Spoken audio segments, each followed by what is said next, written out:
Là, je suis en mesure de vous donner le sexe de l'enfant si vous le souhaitez. Non mais si on veut attendre la naissance. Je sais pas, je crois que j'aimerais bien savoir, moi. Enfin, ça t'embêterait? Vous faites comme vous voulez, les gars. Moi, je m'en fous, si ça vous fait plaisir. La comédienne est fantastique. Elle irradie, cette fille. Elle est extraordinaire. C'est extraordinaire. Mise au paradis, la vie n'est pas. Voilà. Je trouve que le film s'essouffle un peu au bout d'un moment. Mais globalement, j'ai vraiment bien aimé quand même. Pourquoi tu commences une histoire pile maintenant avec un mec qu'on connaissait ni d'Ève ni d'Adam il y a encore 3 mois et qu'on verra plus dans 2? Mais qu'est-ce que t'en sais? J'ai beaucoup aimé. Beaucoup aimé. Ça aborde un sujet très grave. Et Jackie Chan, il en pense quoi de ta grossesse? Il accepte, puisqu'il est là. Cette histoire de mère porteuse, c'est un vrai, réel sujet. Tu crois vraiment que tu vas pouvoir t'en séparer comme ça, d'un claquement de doigts? Mais de quoi tu parles? Il n'y a pas de raison. Tu crois vraiment ce que tu dis? Eh oui, vraiment. C'est exactement comme ça que je veux que ce soit. Je connais personne qui ait vécu cette histoire et que ça doit être terrible d'abandonner à quelqu'un d'autre, un enfant. Donc c'est ça qui m'a touchée. C'est touchant et en même temps, il n'y a pas de parti pris. Ça laisse ouvert. Il n'y a pas de... C'est pas moraliste. Il n'y a pas de jugement. Un magnifique hommage à la femme. Alors, on a l'impression d'être vraiment spectateur de cette aventure-là. Et qu'on n'a pas besoin de juger pour ou contre, c'est bien, c'est pas bien. Super leçon de vie, encore un très bon film.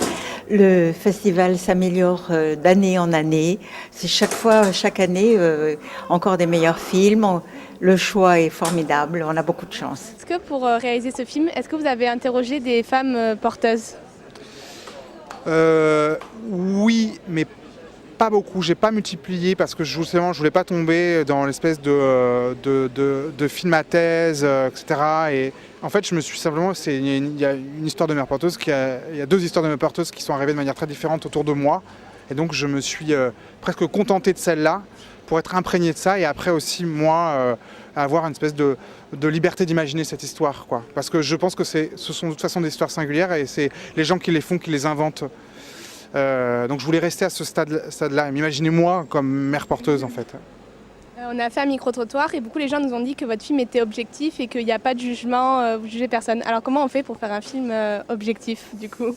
C'est très dur, on se gratte beaucoup la tête, on se fait beaucoup peur et je pense que j'ai pas théorisé cette objectivité, elle était pour moi inhérente au projet, simplement en restant à la hauteur des personnages et de leur singularité, j'allais de toute façon être objectif. C'est-à-dire que je suis là avec eux, point. Je suis pas là avec eux en attendant quelque chose d'eux. Du coup, ça me permettait d'avoir cette objectivité-là. Je suis en observation. Je pense que s'il y a un peu de légèreté d'humour du film, vient aussi de l'observation des personnages et de leur comportement, la manière dont ils se parlent entre eux, dont ils sont, etc. Donc, en étant à la fois très proche d'eux et en l'observation, j'ai une espèce de presque de paradoxe, parce que si on est proche d'eux, ça veut dire qu'on est dans l'empathie, mais en même temps, si on est en observation, on se décale un peu de l'empathie. Donc, c'était un peu ça la recherche. Et on nous a beaucoup parlé de l'actrice. Comment vous l'avez choisie? J'ai écrit pour elle, en fait. Je la connaissais parce que j'avais travaillé avec elle sur un court-métrage. Et c'est une actrice que j'aime beaucoup, que j'avais déjà vue, moi, en tant que pur cinéphile au cinéma, notamment dans les Amants réguliers de Philippe Garrel, qui est un film qui m'avait beaucoup marqué, et elle notamment. Et puis j'ai eu la chance de pouvoir la rencontrer sur un court-métrage. Et la connaissant mieux, ça a décuplé mon envie de travailler pour elle. Bon alors Paolo, raconte-moi cette journée d'hier. À la journée d'hier, franchement, je trouvais qu'on avait des bons moments. Le moment dont je me souviens le plus, c'est notre rencontre avec Lou Gala, notre marraine.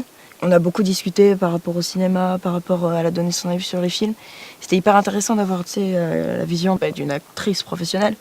C'était quelqu'un qui était vraiment très gentil et je pense que c'est quelque chose qui restera dans mes souvenirs de ce festival en tout cas. Et toi ? Écoute, moi aussi hier, je pense comme tous les jours, j'ai passé une journée formidable. Les films que j'ai vus étaient tous très intéressants, différents, mais ils vont être super à traiter les uns après les autres. Ouais. Et puis, donc j'ai eu l'occasion d'interviewer les gens à la sortie du film. J'ai eu également l'occasion d'interviewer la costumière de Jusqu'à la garde ainsi que le réalisateur avec Arthur. Donc c'était des gens vachement aimables, vachement réceptifs, qui étaient contents de nous parler, qui ont eu des choses à nous dire, qui sont restés avec nous. Et voilà, mais c'est un endroit où on fait plein de belles rencontres, on passe des bons moments, on est là pour travailler, mais aussi pour s'amuser, prendre du bon temps. Et... On était un peu plus à l'aise quand même. Hein. on connaissait déjà un peu plus. La première journée, je pense qu'on avait tous un petit stress. Mhm. Franchement, la seconde journée, je préférais la première journée. Julien a 11 ans, il est en 6e à 1 au collège Théodore Monod de Saint-Dumont et il a dit « Mes parents sont séparés depuis 1 an, je vis maintenant ici avec maman et ma sœur. » Vous voulez donner votre avis sur le film? Trop dur. Et c'est un film qui mérite d'être vu, mais qui est très dur, quoi, comme dans l'actualité, quoi. Mais c'est très bien joué. Je ne peux jamais jouer devant la maison ou dans le jardin car on a peur que l'autre vienne. Papy se met à crier quand il le voit et c'est pas bon pour sa santé. Quand il vient, je m'inquiète pour maman parce qu'il veut juste lui faire du mal, juste ça, c'est pas un père et c'est pour ça que je suis contente que mes parents divorcent. Magnifique, puissant, maîtrisé, superbe. Sujet fort, mais traité de manière, filmé de manière très traditionnelle, je trouve. Ça fait davantage, je dirais, plus reportage ou documentaire. Joséphine aussi, elle ne l'aime pas, mais elle n'est pas obligée de le voir vu qu'elle est grande.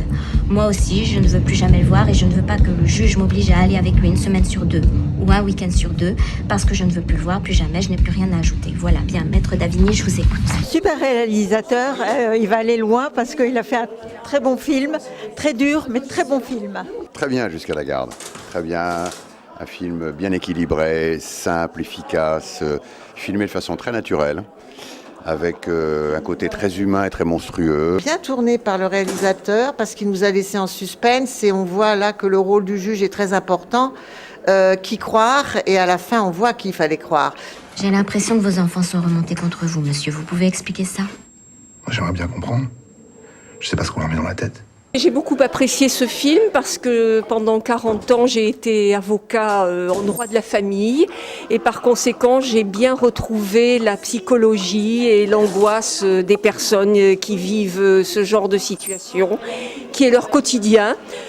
Pas toujours avec autant de violence, mais psychologiquement avec toujours autant de difficultés. Donc j'ai vraiment beaucoup aimé ce film. J'aurais 2 questions à vous poser. Déjà la première, est-ce que vous avez vécu quelque chose dans ce genre-là pour arriver à ce... Si vous voulez pas y répondre, celle-là, il n'y a pas de souci. Mais est-ce que vous avez vécu quelque chose dans ce genre-là? Parce que ça touche tellement le réel, ça touche tellement la fibre de ce que ça peut être, même si ça paraît extrapolé dans le film, on essaie de ne pas y croire. Mais donc du coup, est-ce que vous avez vécu quelque chose dans ce style-là? Non, c'est pas du tout autobiographique. En revanche, je me suis énormément documenté. J'ai commencé à travailler sur la violence conjugale et sur la violence dans la famille en 2010. C'est ce que j'ai expliqué tout à l'heure. Ça fait 7 ans que je travaille, où j'ai rencontré des anciennes victimes, j'ai assisté à des groupes de parole d'hommes violents, j'ai suivi pendant plusieurs jours une juge aux affaires familiales. Enfin, j'ai été... après, bien évidemment, tous les bouquins que j'ai pu lire là-dessus. Non, il n'y a rien d'autobiographique là-dedans. Quel est ton premier souvenir du cinéma? Mon premier souvenir de cinéma, c'est quand je suis allée voir le 5e opus de Harry Potter, donc avec des effets spéciaux et tout ça, et ça m'avait vraiment impressionnée dans une salle de cinéma. J'étais complètement en immersion et voilà, j'ai voulu y retourner très vite après. Et toi? Moi, c'était avec l'école, j'avais un petit cinéma qui mettait un peu des vieux films et tout type de films, et on allait voir Le garçon aux cheveux verts. Ce film, il m'a marqué et du coup, c'était un petit qui avait les cheveux verts. Et à la fin, on le rase, il dit « ça va repousser ». Et genre, cette phrase, je l'ai toujours filmée. Voilà. D'accord. Ça m'avait Et marqué. sinon, qu'est-ce que tu attends d'un film quand tu vas au cinéma concrètement? Moi, carrément, qui touche, quoi, qu'à la fin, tu te dises que tu as des impressions, que ça peut être un science-fiction ou comédie et tout. Et toi? Moi, ça dépend, mais en fait, il y a 2 choses que j'attends d'un film qui n'ont rien à voir, mais soit dans un cas, j'aime bien... qui me fasse vraiment voyager dans quelque chose qui n'existe pas du tout dans un film de science-fiction, ou alors dans un film qui se passe dans un endroit du monde que je connais pas du tout et qui peut me donner une image de ça, nouvelle, donc en fait ça me fait voyager. Ou alors ce qui me plaît aussi, c'est les films historiques, avec beaucoup de décors très travaillés, de costumes. Comme l'échange des princesses qu'on a vu. Comme l'échange des princesses par exemple. Qui essaye de donner une illustration de l'histoire plus ou moins juste, et je trouve ça très intéressant. Et tu aurais des films dont tu aurais parlé? J'ai des films qui m'ont marqué, c'est récemment Moonlight, c'est 3 acteurs différents et on dirait que c'est le même, quoi, qu'on a pris dans toute sa vie. Voilà, il est hyper bien réalisé Et la fin est juste magnifique. Je t'invite à aller le voir. D'accord. Après, Charlie Chaplin est un moderne. Chaque année, on le voit en histoire et tout, mais toujours rigoler quand il passe dans la machine, quand il devient fou. Voilà. Et Rocco et ses frères d'Alain Delon. Les frères qui sont amoureux de la même fille. Non, mais il est magnifique avec frère et boxeur. Et toi? D'accord. Alors moi, un film qui m'a vraiment beaucoup marqué, en fait, j'ai passé mon temps à pleurer, c'est La vie est belle, qui est une façon d'aborder la déportation, mais d'une manière vraiment nouvelle, et j'ai trouvé ça vraiment dur, mais super bien fait, quoi. J'ai trouvé que ça a super bien marché, en tout cas pour moi. Et sinon, dans un tout autre registre, il y a 2 films que j'ai vus bien après, mais quand même assez jeune. C'est Fight Club et Taxi Driver qui m'ont vraiment perturbée. J'ai eu du mal à m'endormir après. Mais ça m'a vraiment donné une nouvelle image du cinéma et ouais, c'est 2 films qui m'ont beaucoup marqué.